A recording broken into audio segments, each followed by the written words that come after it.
Guys, it's August 2025 and AI for video is moving faster than ever. We've had more updates and new features for AI in the last few months than ever before. But here's the question, what's the best way right now to make a cinematic AI shot? Today I'm testing the fastest workflow I know, which is shockingly simple. Step 1, generate a nice image. Step 2, turn that image into a video. This method gives you total control. Alright, step 1, the image. There are a ton of AI image generators out there, but the one that keeps surprising me is ChatGPT. Yeah, the same AI you use daily. But the secret is in the prompt. If I just say create an image of a mountain landscape, it looks boring.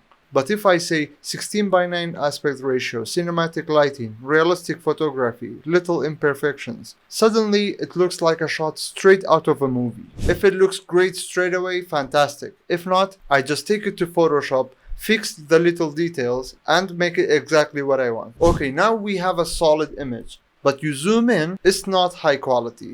This is where Enhancor comes in. It adds sharp details, improves the skin texture, and upscales the whole thing. You can see the difference in the before and after section. Now for the fun part, making the image move. I have tested a bunch of AI image to video models, but I keep coming back to Kling AI. It gives me the best balance between quality and price. And here's the rule.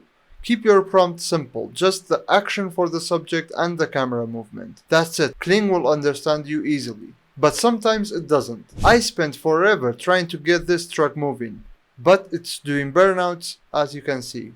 After a few tries, I realized if I add a little motion blur to the image itself in Photoshop, it tells Kling AI that the truck is not still. Suddenly, Kling understood. So try to show the movement in your image and Kling will do its job. But even when you get a great result, it's usually 80%. The other 20%, the glitches, the weird frames, we fix that in After Effects. We have to do this for now until everything gets fixed in probably a week with a new update. Then it will take our jobs, ruin our lives, and we will die.